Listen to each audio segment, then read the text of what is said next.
Graça e paz de Jesus estejam com você, meu irmão e minha irmã, que nos acompanha nessa leitura maravilhosa deste livro Bom Dia Espírito Santo, do autor e pastor Benihim. Peço já a você que não se inscreveu em nosso canal, que se inscreva. Peço também, meu querido, que deixe o seu like. Assim você nos ajuda e este livro áudio chega a muito mais pessoas, abençoando a vida de muito mais almas, pessoas que neste momento também necessitam ouvir essa boa leitura deste livro. Queridos, quero agradecer a você também que já está nos seguindo e nos acompanhando aqui em nosso canal. Que Deus continue abençoando a sua vida poderosamente. Vamos dando início hoje ao capítulo 10 deste livro, que assim nós estamos dando aqui neste canal. Espírito, alma e corpo. Satanás, o grande enganador, fez um trabalho incrível.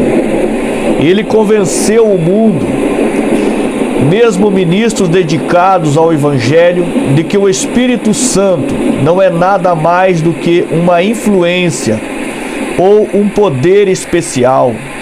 Esse engano é uma prioridade de Satanás, porque ele sabe que no momento em que você descobrir a personalidade e a realidade do Espírito, sua vida será dramaticamente transformada. É só olhar para a história. Toda a grande revitalização foi acompanhada por uma revelação do Espírito Santo. Mesmo Martinho Lutero acredita a grande reforma ao trabalho do Espírito. Ele disse que o Gálatas era seu livro favorito nas Escrituras por causa do versículo que diz: vivam pelo Espírito e de modo nenhum satisfarão os desejos da carne. Gálatas 5, versículo 16. Mas hoje poucas pessoas sabem o que significa andar no Espírito. A raiz da palavra significa em união com uno, com ou, conectado, até em comunhão com. É surpreendente, mas pessoas que foram criadas em uma igreja preenchida com o Espírito me perguntaram: eu devo conversar com o Espírito? Recentemente fui convidado para falar em uma grande e histórica igreja pentecostal. E a congregação ficou chocada quando eu disse: vocês são os que redescobriram o Espírito Santo, mas o colocaram em uma gaiola. Expliquei. Acharam que os católicos não podiam tê-lo. Acharam que os batistas não podiam tê-lo. Mas tenho uma notícia para vocês. Ele saiu da gaiola e caminhou para as igrejas de São Miguel, Primeira Batista, Metodista, Unida e todas as outras.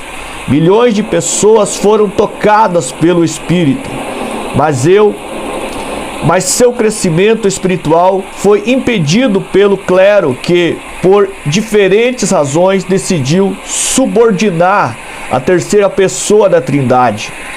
Infelizmente, a Igreja de Jesus Cristo tem ignorado o que estou lhe dizendo.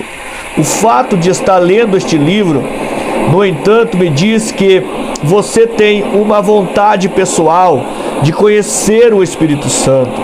Você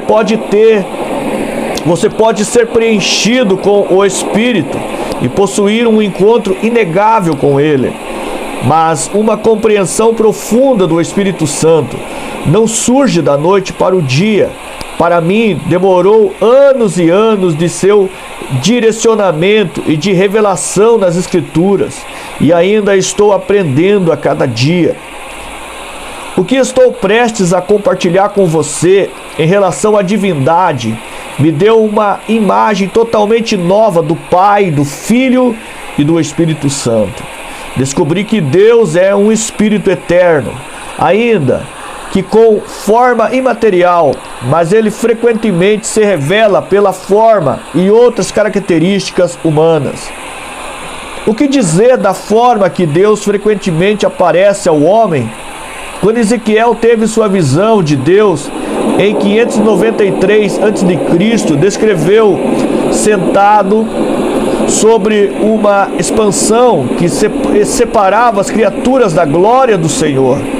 Ele viu o que parecia um trono de safira, e bem no alto, sobre o trono, havia uma figura que parecia um homem. Ezequiel capítulo 1, versículo 26. Qual era a aparência de Deus Pai? A de um homem? Você diz: ensinaram-me que Deus é espírito. Sim, mas é espírito, com uma forma misteriosa, não uma nuvem flutuando no espaço. O apóstolo João, no Apocalipse, descreveu-o como o brilho refletido de pedras preciosas. Ele escreveu imediatamente: me vi tomado pelo Espírito, e diante de mim estava um trono no céu, e nele estava sentado alguém. Aquele que estava sentado era de aspecto semelhante a jaspe, sardônio. Apocalipse capítulo 4, versículo 2 e 3. Os profetas descreveram as feições de Deus com grande detalhe. Isaías diz: seus lábios estão cheios de ira e sua língua é fogo consumidor. Seu sopro é como uma torrente impetuosa que sobe até o pescoço. Isaías capítulo 30, versículo 27 ao 28. E Deus revelou o fato de que ele pode ver.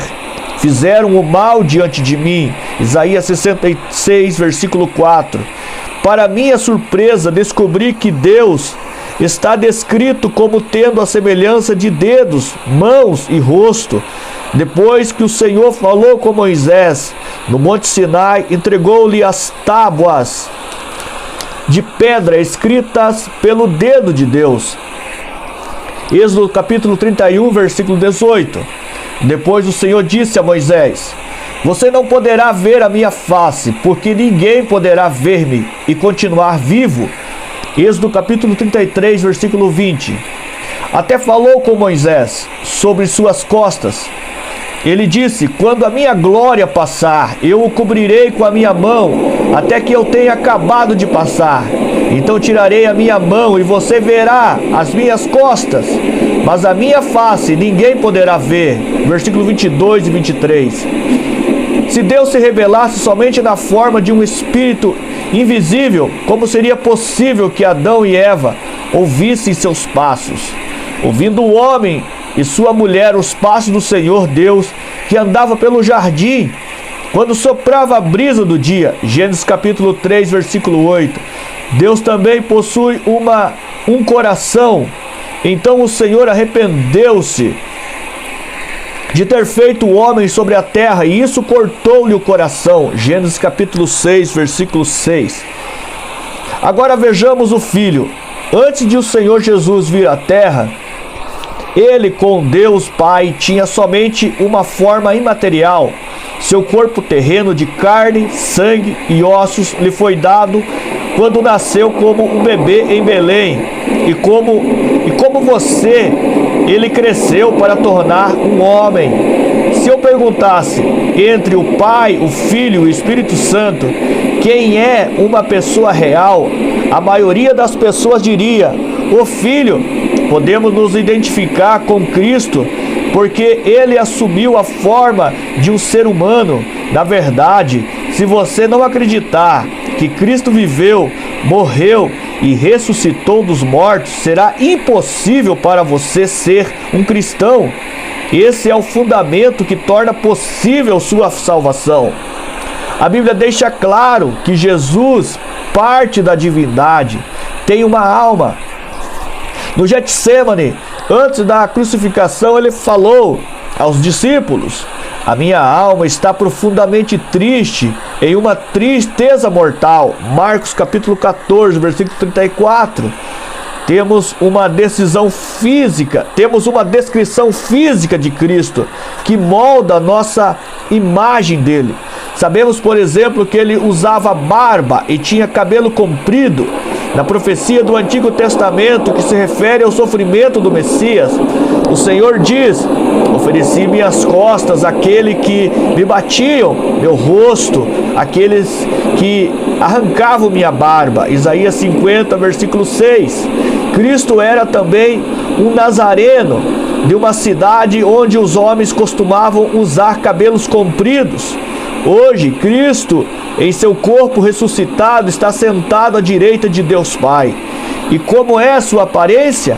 No Apocalipse, João teve uma visão dele, com uma veste que chegava aos pés e um cinturão de ouro ao redor do peito. Sua cabeça e seus cabelos eram brancos como a lã, tão brancos quanto a neve, e seus olhos eram como chama de fogo. Sua face era como o sol quando brilha em todo o seu fulgor. Apocalipse capítulo 1, versículo 13, 14 e 16. Em sua cabeça havia coroa de ouro. Apocalipse capítulo 14, versículo 14. E em seu manto estavam escritas as palavras: Rei dos Reis e Senhor dos Senhores. Apocalipse 19, 16. João não está falando de Deus Pai, é o Filho do Homem. E seu corpo humano glorificado é diferente da forma divina de Deus Pai. Mas, e o Espírito Santo? Ele também possui uma mente, uma vontade e emoções? Ele possui um corpo? Certamente, esse é um assunto que a maioria dos ministros tem medo de discutir, mas eu tenho experimentado a pessoa do Espírito Santo. Sem dúvida, todos concordamos que ele é um espírito, isso é parte do seu nome. Mas e seu ser interior? Ele é realmente uma pessoa? Primeiro, o Espírito Santo tem uma mente própria. Falando do Espírito Santo, Paulo disse: e aquele que sonda os corações, conhece a intenção do Espírito, porque o Espírito intercede pelos santos, de acordo com a vontade de Deus. Romanos capítulo 8, versículo 27. A mente do Espírito é diferente daquela do Pai e do Filho. Ele também possui emoções, possui sentimentos profundos que lhe permitem sentir tristeza e amor. Não entristeçam o Espírito Santo de Deus, com o qual vocês foram selados para o dia da redenção. Efésios capítulo 4, versículo 30. Seu coração pode ser tocado e possui a capacidade de expressar o amor. Paulo, escrevendo aos cristãos em Roma, disse: recomendo-lhes, irmãos, por nosso Senhor Jesus Cristo e pelo amor do Espírito, que se unam a mim em minha luta, orando a Deus em meu favor. Romanos capítulo 15, versículo 30. Você consegue imaginar a massa em emoção? E sobre a vontade do Espírito Santo, talvez você nunca tenha considerado. Possível que o Espírito Santo tome suas próprias decisões. Ele certamente pode, mas suas decisões estão sempre em harmonia com as do Pai e as do Filho. Falando em dons espirituais, Paulo escreveu: todas essas coisas, porém, são realizadas pelo mesmo e único Espírito, e ele a distribui individualmente a cada um como quer. 1 Coríntios capítulo 12, versículo 11. Em outras palavras, o Espírito Santo toma decisões. Essa é a questão do corpo do Espírito Santo, que causa muita confusão. Um homem recentemente me disse: Beni, o corpo do Espírito Santo é realmente o de uma pomba? Foi assim que ele desceu dos céus? Eu respondi: se isso é verdade, então você deve acreditar que Jesus era realmente um cordeirinho. É assim que ele é apresentado no Apocalipse. No livro do Apocalipse, o apóstolo João ouviu um ancião dizer: não chore, eis que o leão da tribo de Judá venceu. Apocalipse capítulo 5, versículo 5. Ele se virou esperando ver um leão rugindo, e em vez disso viu um gentil cordeiro que tinha sido morto. Agora Jesus subiu aos céus com um corpo físico, com impressões digitais em suas mãos, mas o símbolo que João viu era um cordeiro. Por quê? O cordeiro simbolizava o Cordeiro de Deus, Jesus Cristo. O Espírito Santo foi visto por Jesus imediatamente após o seu batismo. O céu se abriu e ele viu o Espírito de Deus descendo como pomba e pousando sobre ele. Mateus capítulo 3, versículo 16. Assim como o Pai e o Filho podem ser vistos, o Espírito Santo também pode. Mas sua descida como uma linda pomba não significa que ele voa pelo céu como uma pomba, nem que Jesus caminha pelo céu com um corpo de cordeiro. No Apocalipse, o Espírito Santo foi visto novamente como 7 lâmpadas de fogo. Apocalipse capítulo 4, versículo 5. Se o Espírito apareceu como uma pomba em Mateus, não se pode esperar que ele tenha um corpo de 7 velas ou 7 tochas de fogo. O Espírito Santo não tem a forma de 7 lâmpadas, nem de uma pomba, um cordeiro, uma pomba, uma lâmpada. Tudo isso são símbolos, não formas físicas de corpos. As Escrituras, no entanto, me dizem que o Espírito Santo pode se comunicar, apesar de não ter orelhas ou boca. Certamente pode ouvir e falar conosco. Falará apenas o que ouvir. João 16, 13. E devemos ouvi-lo. Aquele que tem ouvidos, ouça o que o Espírito diz. Apocalipse capítulo 2, versículo 7. Mesmo não tendo olhos como os meus, o Espírito sonda todas as coisas, até mesmo as coisas mais profundas de Deus. 1 Coríntios capítulo 2, versículo 10. Como você foi criado com orelhas, uma boca e olhos, não seria de esperar que o Criador, Pai, Filho e o Espírito Santo fosse capaz de entender e falar com você. Também acredito que o Espírito Santo pode fazer sua presença conhecida por meio de formas corporais e ainda permanecer sem limitação e completamente onipresente. A Bíblia deixa isso claro quando diz: o Espírito de Deus se movia sobre a face das águas.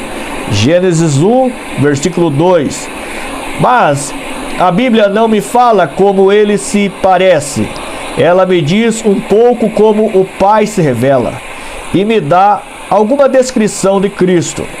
Mas detalhes em relação à maneira que o Espírito Santo se revela a nós são raras nas Escrituras. Às vezes ele é visto, mas não ouvido. Outras vezes é ouvido, mas não visto. Em vários momentos, no entanto, ele pode revelar sua presença e mensagem por qualquer forma que quiser. Uma semelhança impressionante. Qual é a aparência de Deus Pai? Apesar de nunca tê-lo visto assumir uma aparência física e visível, acredito da mesma forma como o Espírito Santo, que pode ter a mesma aparência de Jesus na terra. Na verdade, muitos traços de caráter divino são conhecidos por meio da natureza humana, que é criada à imagem de Deus. Gênesis 1, 26, 27, Tiago capítulo 3, versículo 9. Os hebreus falam de Cristo como o resplendor de sua glória e a expressão exata do seu ser. Hebreus capítulo 1, versículo 3. Só posso chegar a uma conclusão. Quando vemos Jesus, vemos também o Pai, e acredito que Jesus revela o Espírito Santo como faz com o Pai. Olhe para Jesus e também verá o Espírito. algum dia, em breve, vou ter certeza, e acredito que você esteja planejando estar lá também. Novamente, o Espírito Santo não é uma brisa celestial ou uma nuvem obscura flutuando pela sua vida. Ele é Deus e reside em nós, da mesma forma que o Pai, o Filho na Trindade. Paulo, escrevendo para a igreja de Corinto, disse: vocês não sabem que são santuários de Deus e que o Espírito de Deus habita em vocês? Se alguém destruir o santuário de Deus, Deus o destruirá, pois o santuário de Deus, que são vocês, é sagrado. 1 Coríntios capítulo 3, versículo 16 e 17. Ele está dizendo que o Espírito vive no templo de Deus. Somos aquele templo. E o Pai e o Espírito estão igualmente em nós, igual ao Pai e ao Filho.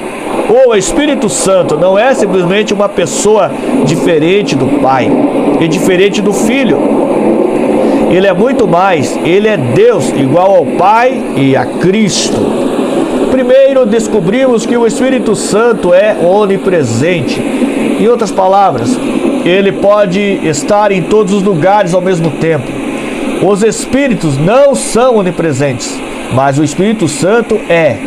Ele é tão real em Los Angeles quanto em Leningrado, tão vivo, tão cheio de glória.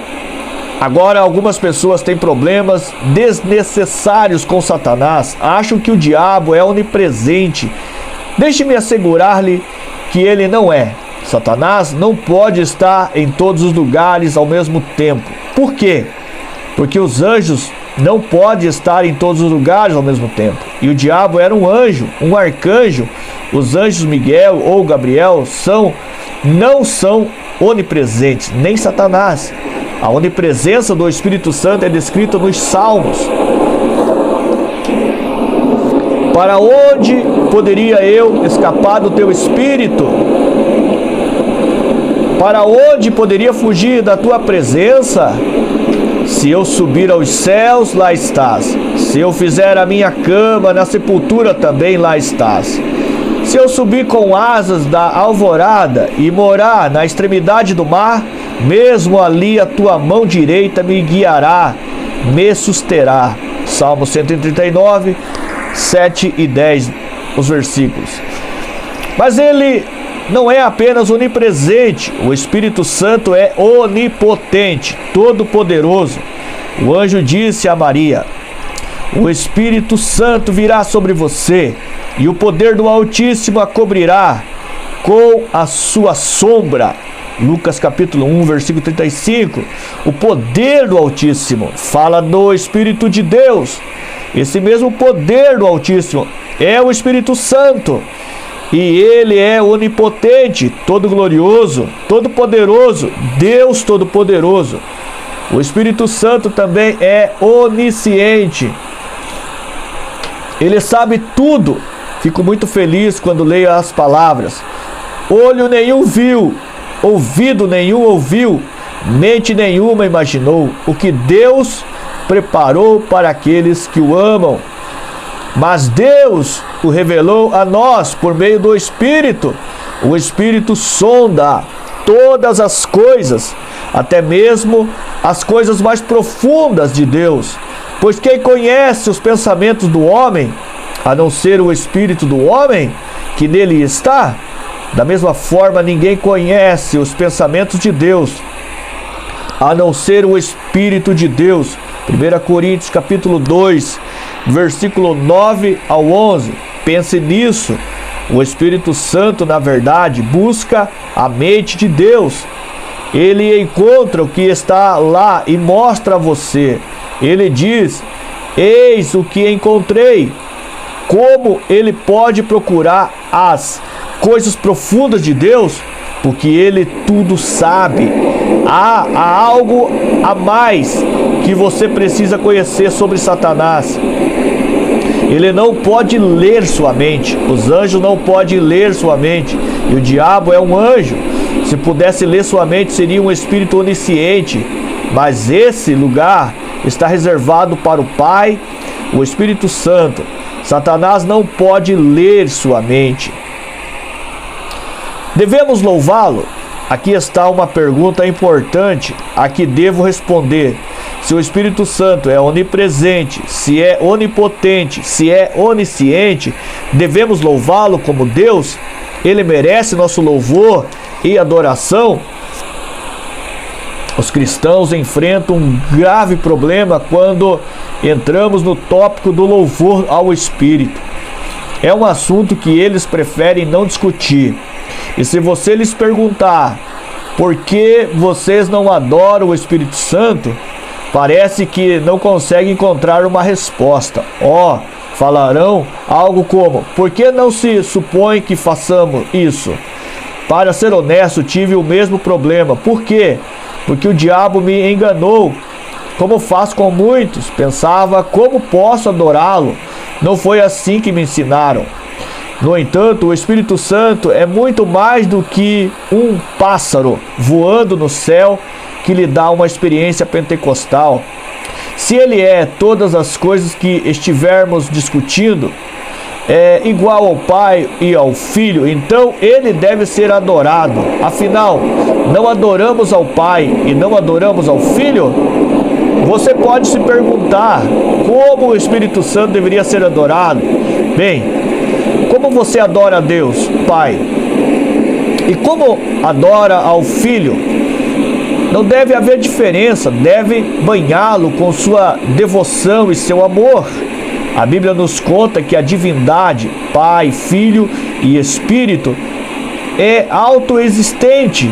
Quanto mais o sangue de Cristo, pelo Espírito eterno, se ofereceu de forma imaculada a Deus, purificará a nossa consciência de atos que levam à morte, para que sirvamos ao Deus vivo. Hebreus capítulo 9, versículo 14. Quando aprendemos sobre os anjos, descobrimos que eles estão presentes somente por causa da existência de Jesus. Mas eu tenho uma novidade para você.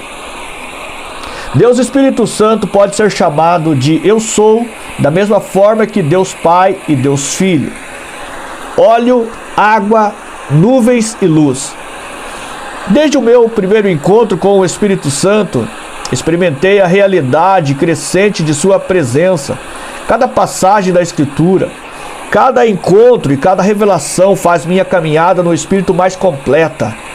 Recentemente, durante um período de estudo na palavra, falei para minha esposa: sabe, sinto a presença de Deus sobre mim. Eis o que me tocou aquela noite, enquanto estava traçando os sentidos da palavra e sua conexão com o Espírito. Estava me perguntando: o que realmente significa entristecer o Espírito? O que aprendi foi que o Espírito Santo não é só um Espírito que pode ter forma, ele é tão real que pode ter resistência. Muitas pessoas acham que o Espírito Santo é um vento, mas ele não é. Essa é somente outro de uma longa lista de símbolos descritivos usados para comunicar sobre o Espírito. Óleo, água, pomba, luz, muito mais. Certamente não significa que ele se pareça com esses símbolos. O vento é invisível aos olhos, mas não é possível resistir a ele. A palavra resistir significa se opor. Não é possível se opor ao vento. Tente enfrentar o vento e ele passará por você. Mas você pode se opor ao Espírito Santo, pode até impedi-lo de trabalhar. Estevão, em seu discurso ao Sinédrio, citou Moisés dizendo: povo rebelde, obstinado de coração e de ouvidos, vocês são iguais aos seus antepassados, sempre resistem ao Espírito Santo. Atos capítulo 7, versículo 51. Opuseram-se a ele e infelizmente tiveram sucesso. Lembre-se disto: não dá para resistir ao vento, ao óleo ou até à pomba que simplesmente voará para longe, mas é possível resistir a uma pessoa, e é isso que o Espírito Santo é. Depois tracei as palavras: sofrer, e sofrimento no original grego.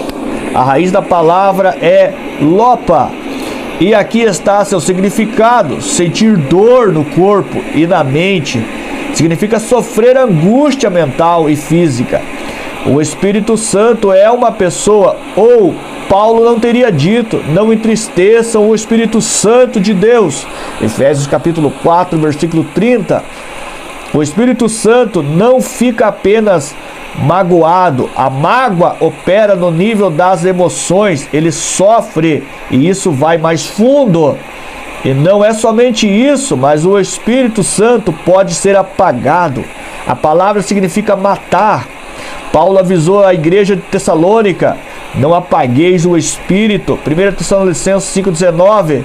Não se pode apagar o vento ou outros símbolos, mas se pode parar uma pessoa. E é isso que o Espírito Santo é. Tão facilmente ferido. Você também precisa perceber que o Espírito Santo pode ser afligido e atormentado. Ele pode ser irritado. Isaías falou sobre a benignidade do Senhor e sua misericórdia em relação a Israel. Apesar disso, eles se revoltaram e entristeceram o seu espírito, o Espírito Santo. Por isso ele se tornou inimigo deles e lutou pessoalmente contra eles. Isaías 63:10. É difícil imaginar, mas é verdade. O Espírito Santo pode ser atormentado por seres humanos. Na linguagem original, irritar traz o sentido de cansar, perturbar, até afligir. Somente uma pessoa pode se tornar o alvo de tais tormentos. Um vento forte não pode ser aquietado, mas o Espírito Santo pode. Veja, os que foram para a terra do norte deram repouso ao meu espírito. Zacarias 6, versículo 8. O Espírito Santo é uma pessoa que responde a seus desejos. Pode mandá-lo ficar quieto e ele obedecerá, mas depois você correrá o risco de entristecê-lo. Muitas vezes em reuniões públicas, vi o Espírito Santo prestes a falar e depois se calar, por causa de alguma manifestação carnal. Nestes momentos sagrados, senti o Espírito Santo se retirando. O Espírito Santo não é um lutador, é uma pessoa amorosa. Se você resiste a ele, acabará indo embora. Não é como Satanás, que a Bíblia afirma que foge. Se você resistir, o Espírito Santo não fugirá de medo, mas deixará a sua presença com o coração ferido. Se ele se entristecer, se retirará gentilmente. Se é apagado, partirá em silêncio. Como é trágico pensar que as pessoas podem atormentar ou tentar silenciar uma pessoa tão amorosa, mas elas fazem isso. Os filhos de Israel fizeram, e hoje, enquanto ele ainda anseia por nosso amor e nossa companhia, nós o ferimos com nossa ignorância e rebelião. Ainda consigo ouvir Kathleen Kuma chorando com tanta agonia. Por favor, não o entristeçam. Ele é tudo que tenho. Se você está aqui ouvindo este audiolivro do Pastor Benihim, Bom Dia Espírito Santo, querido, peço a você que se inscreva em nosso canal e também deixe o seu like. Assim nós iremos mais longe. Que o Senhor Jesus te abençoe e até o próximo capítulo, em nome de Jesus.